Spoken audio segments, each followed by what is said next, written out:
સાક્ષાત પરબ્રહ્મ તસ્મૈ શ્રી ગુરુદેવ નમઃ। આજે ગુરુ પૂર્ણિમા છે ત્યારે સમગ્ર દેશ અને રાજ્યમાં ગુરુ પૂર્ણિમાની ઉત્સાહભેર ઉજવણી કરવામાં આવી। ગુરુ બ્રહ્મ ગુરુ વિષ્ણુ ગુરુદેવો મહેશ્વર ગુરુ સાક્ષાત પરબ્રહ્મ તસ્મૈ શ્રી ગુરુદેવ નમઃ। આજે ગુરુ પૂર્ણિમા છે ત્યારે સમગ્ર દેશ અને રાજ્યમાં ગુરુ પૂર્ણિમાની ઉત્સાહભેર ઉજવણી કરવામાં આવી। ડભોઈ ખાતે વિવિધ સાધુ સંતો મહંતના આશ્રમો ખાતે વહેલી સવારથી જ ગુરુ પૂજનના કાર્યક્રમો યોજાયા અને ગુરુ પાસે આશીર્વાદ લેતા શિષ્યો જોવા મળ્યા। ધારાસભ્ય શૈલેષભાઈ મહેતા સહિત નગર આગેવાનો પણ વિવિધ આશ્રમો મંદિરોના મહંતના આશીર્વાદ લીધા હતા। જીવનને સુંદર બનાવવા અને સફળ બનાવવા એક સારા ગુરુની જરૂરિયાત દરેક હિન્દુ ધર્મના મનુષ્યને હોય છે। આમ જોવા જઈએ તો સૌથી મોટા ગુરુ મનુષ્યના માતા પિતા હોય છે। ત્યારબાદ પોતાના ધર્મમાં સનાતની સાધુ સંતને ગુરુ તરીકે અને જીવનના સાચા માર્ગ ઉપર ચાલવા અને જીવન જીવવાની કળા શીખવે તેવા શિક્ષકો આપના ગુરુ તરીકે મનાય છે। આજે ગુરુ પૂર્ણિમા એટલે ગુરુને નમન કરવાનો દિવસ હોય ત્યારે ડભોઈ પંથકમાં આવેલા વિવિધ આશ્રમ મંદિર અને સાધુ સંતોના ત્યાં ગુરુ પૂજન કાર્યક્રમ યોજવામાં આવ્યા। ડભોઈ શ્રી પેટ પ્રેરા ધરા આશ્રમ ચનવાડા ખાતે પરમ પૂજ્ય મસ્ત દાદુરામના સાનિધ્યમાં મોટી સંખ્યામાં શિષ્યોએ ગુરુ પૂજન કર્યું। આ સાથે ડભોઈ સત્તરગામ પટેલ વાડી ખાતે આત્મીય વિદ્યાધામ બકરોલના સ્વામિનારાયણ સંપ્રદાય હરિભક્ત દ્વારા પ્રગટ ગુરુ હરિપરમ પૂજ્ય પ્રબોધમ સ્વામીજીના દિવ્ય સાનિધ્યમાં અને પૂજ્ય શ્રીજી ચરણ સ્વામી તેમજ પૂજ્ય સાધુ સ્વરૂપ સ્વામીના પ્રત્યક્ષ સાનિધ્યમાં ગુરુ પૂર્ણિમાનો ઉત્સવ ઉજવવામાં આવ્યો, જેમાં હરિપ્રબોધમ પરિવારના ડભોઈ નસવાડી અને છોટાઉદેપુરના હરિભક્તો મોટી સંખ્યામાં ગુરુ પૂર્ણિમા નિમિત્તે ઉપસ્થિત રહી ઉપસ્થિત સંતોનું ગુરુ પૂજન કર્યું હતું અને સત્સંગ કથાનો લાભ લીધો હતો। તો બદ્રીનારાયણ મંદિર ખાતે પૂજ્ય 1008 સુદર્શનાચાર્ય મહારાજ અને નીલકંઠ પાર્ક સ્વામિનારાયણ મંદિર ખાતે પુરાણી સ્વામીમાં સાનિધ્યમાં ગુરુ પૂજન કાર્યક્રમો થયા। આ પ્રસંગે દર્ભાવતીના ધારાસભ્ય શૈલેષભાઈ મહેતા, પાલિકા પ્રમુખ બિરેન શાહ, શશિકાંત પટેલ, ડોક્ટર બીજે બ્રહ્મભટ્ટ સહિત આગેવાનો અને ગુરુ શિષ્યોએ ગુરુવંદના કરી આશીર્વાદ લીધા હતા। રિપોર્ટર ઉદય પંડ્યા, વાયએનએન ન્યૂઝ, ડભોઈ।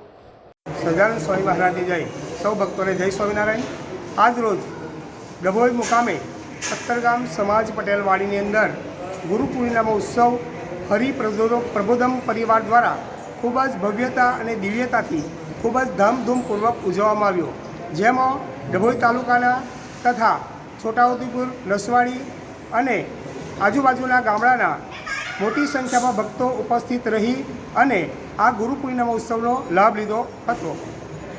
બાકરોલ આત્મીય ધામ વિદ્યાનગરના પ્રગટ ગુરુહરિ પરમ પૂજ્ય પ્રબોધ જીવન સ્વામીજીના દિવ્ય સાનિધ્યમાં તથા પ્રાદેશિક સંત પૂજ્ય શ્રીજી ચરણ સ્વામી તથા પૂજ્ય સાધુ સરોવર સ્વામીજીના પ્રત્યક્ષ સાનિધ્યમાં આ ઉત્સવ ઉજવવામાં આવ્યો। સૌ ભક્તોએ સંતોનું પૂજન કરી અને કથા વાર્તાનો લાભ લીધો અને સંતોના આશીષ મેળવ્યા હતા।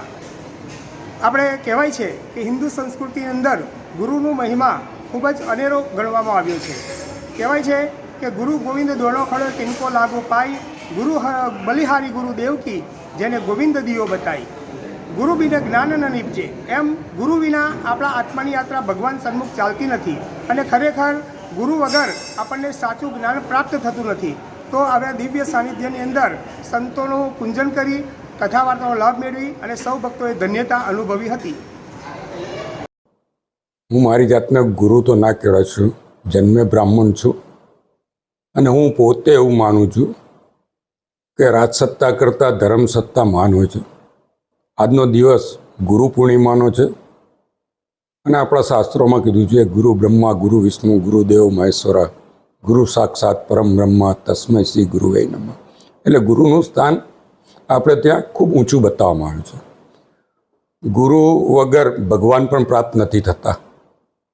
ત્યારે આજે ગુરુ પૂર્ણિમાના દિવસે જે સંતો છે એના આશીર્વાદ લેવાના, ગુરુઓના આશીર્વાદ લેવાના અને જે દર્ભાવતીના યુવાનો જે મને આઈડલ માને છે કે જે ઘણા ગુરુ તરીકે પણ આશીર્વાદ લેવા આવતા, એ તમામને હું શુભેચ્છા આપું, આશીર્વાદ આપું અને દર્ભાવતીના વિકાસમાં એ તમામ યુવાનોનો સહયોગ મળે એવી અપેક્ષા રાખું। સાથે જ જે દર્ભાવતી નગરી અને ડભોઈ તાલુકામાં જે સંતો વસે છે, જે મહાત્માઓ વસે છે, એમની પાસે એવો આશીર્વાદ માગું છું કે મને ધર્બાવતી નગર અને ડભોઈ વિધાનસભાનો વિકાસ કરવાની શક્તિ આપે અને એમાં જે કંઈ અડચણો આવતી હોય એ દૂર કરવાની મને તાકાત આપે. આજના દિવસે ગુરુ પાસે એ જ અપેક્ષાઓ. બ્રાહ્મણનું કામ જ તમામ સમાજના લોકોને સાચી દિશા આપવાનું છે. એટલે બ્રાહ્મણ તરીકે યુવાનો મારી પાસે કંઈક માર્ગદર્શન માંગવા આવે તો એમને સાચી દિશા આપવાનું મારું કામ છે. ધારાસભ્ય અલગ વાત છે, બ્રાહ્મણ તરીકેના મારી પર જે વિશ્વાસ રાખતા હોય એને માટે અલગ રીતે. Subscribe now and press the bell icon. Never miss an update.